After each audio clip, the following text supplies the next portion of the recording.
Hey everybody, we're back. Welcome to another version of Faith 234. This week we're going to talk about Jacob chapters 5 through 7. So we're going to start in chapter 5 and we're going to cover it all. So this is going to be like a 5-hour video. No, not really.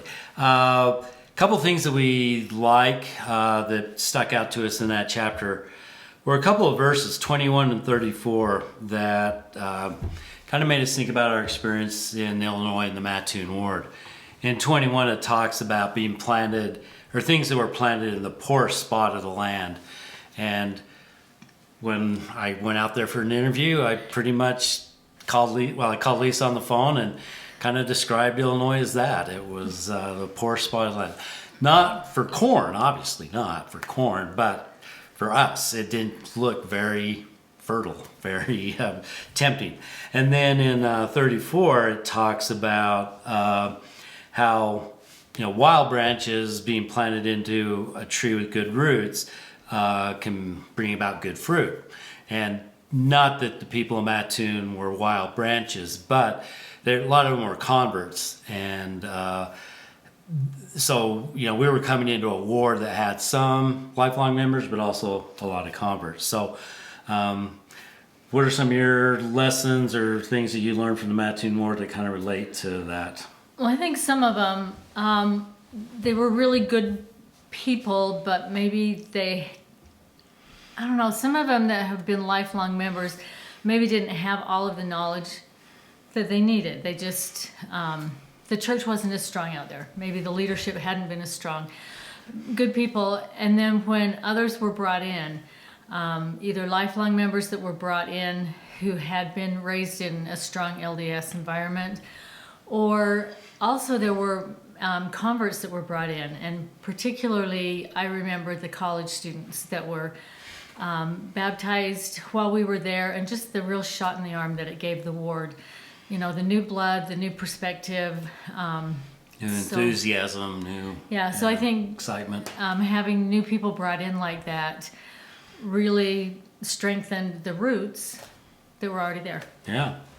Yeah, and I know one of the podcasts they talked about sometimes people need that, like the children of Israel were scattered because they weren't doing a good job, or they were kind of feeding off of each other's doubts and fears and concerns. And he said, okay, I'm just going to separate you. And I think when we got separated from Utah and planted, I was going to say stuck, but planted in Illinois. Not that we had to get out of Utah, because we were born and raised in Utah, and that worked well for us. But I think sometimes it does help to be plucked up and planted elsewhere, where you have to develop your own roots, your own testimonies for certain, and you can and thrive that way.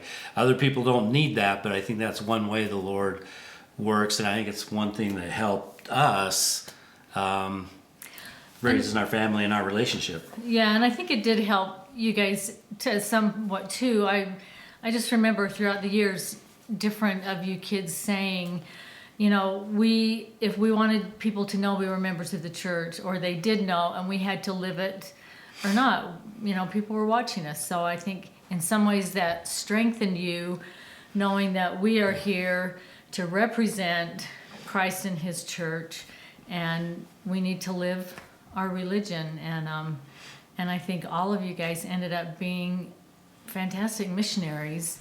And maybe a lot of people weren't baptized while you were there, but you left a good impression of the church, and people knew that you were disciples of Christ. And I think that was really important.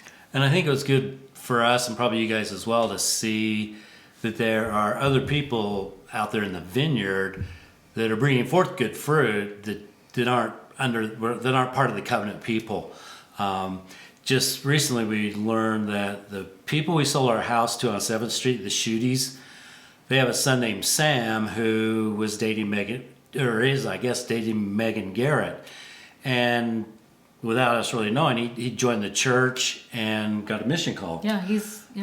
And thinking back of it, so Sonia Shooty, I had both Jeff and Sonia's students, and Sonia was a colleague of mine, And I just thought, oh wow, I hope I was a good example to them, that now that their sons joined the church, that I don't know how they're dealing with it, but hopefully that they didn't say, oh, well, that's the church that Jake Emmett was a member of, and had even more concerns. But hopefully it was, well, we know the Emmets, they're good people, so they maybe were more accepting of their son joining the church. So, but they were good people too, and they're religious, faithful people, and there's lots of others. So it was a good experience to see good fruit coming from other people as well out there. So, yeah, and I think that we need to. It mentions multiple times through that we need to be out there working with our might, side by side with the Lord,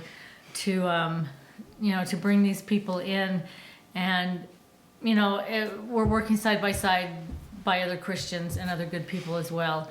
And having their perspective come in and join with our own is strengthening everyone. So I think we need to, be aware of that and recognize the good that they can bring in as well. Yeah.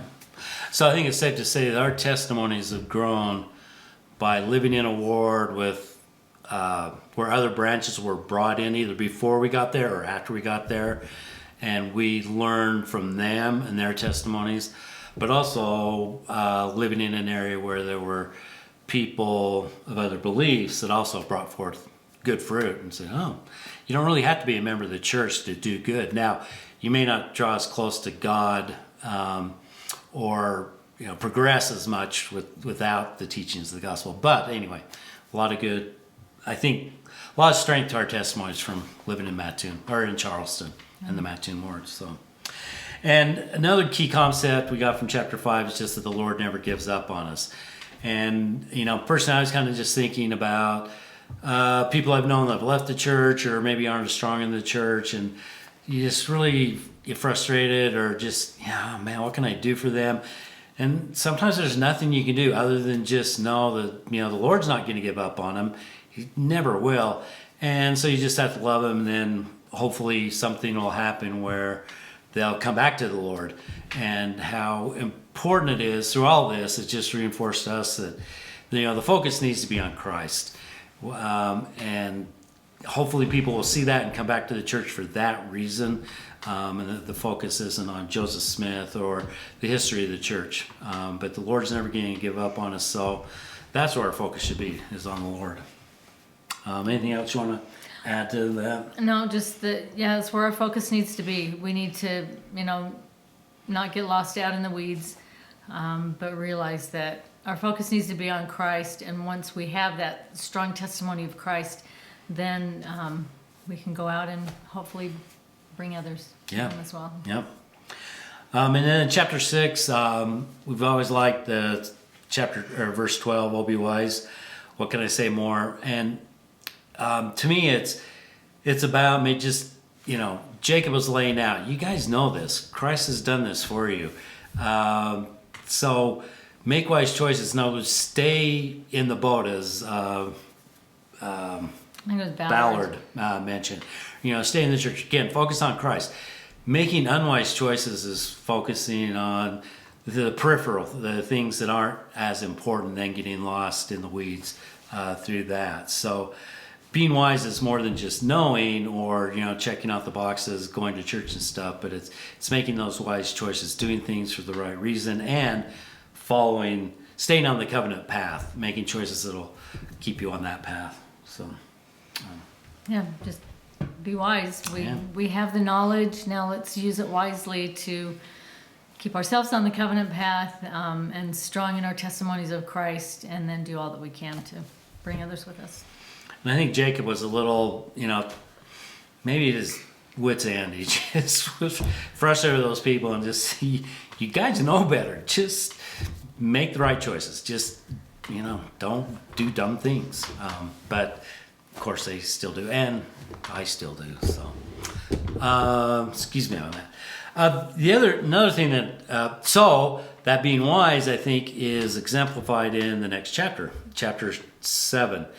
Where, particularly in verse 4, where Sherem comes along, and the way he's described it just dawned on, or just, I don't know, made sense to me that he had a perfect knowledge of the language of the people. Not meaning that he spoke a different language and learned theirs, but he learned what they wanted, what they were concerned about, what their fears were. And he used much flattery. So he just came along and said, hey, I'm just going to preach to these people what they want to hear. I'm going to address their concerns or talk about their concerns. In other words, I'm going to give them what they want. They're going to believe me, not Jacob. They're going to follow me. I'm going to have all the power, the authority, whatever, the honor. And it worked. People were following him. And I think flattery is such a powerful tool that goes against Christ, that, you can address somebody's fears and preach to them, telling them what they want to hear, and they'll say, oh, it's just easier to follow this guy that's telling me what I want to hear rather than following the prophet. So I think that's a great warning to us that, people will use flattery to undermine the church because they're just telling us, again, what we want to hear or what we hope we want to hear. The history of the church proves that the whole thing's wrong or whatever the case may be. So I just think there's a lot to learn from Sherem based on the type and the things that he used to lead the people away. Yeah. And I think it's interesting where he says, I've been searching you out and trying to find you, which makes us think that he wasn't part of their immediate community, but he could see what was going on. He had heard the teachings of Jacob and thought, well, I can give him an easier route. Here's my chance to jump in and be, their leader. Yeah. And sometimes, and we had kind of talked about this, that we hear the same teachings over and over, and some people complain, I don't want to watch conference because they're just going to tell us the same things, pray and read our scriptures. Well, that's because that's what we need to be doing. But then someone comes along with these new ideas and a new way to do things, and sometimes it's easy to pull people away, which is why it's even more important when we read in the next verse that because of the experiences that Jacob had had throughout his life, that he could not be shaken. And that's where we want our testimonies to be, and that's where we want your testimonies to be, is to the point where, when these trials come, we know the Lord. We know him, and our testimonies can't be shaken by someone who comes along with flattering words. Yeah, and that goes back to being wise. You're making the wise choices based on what and sticking with that.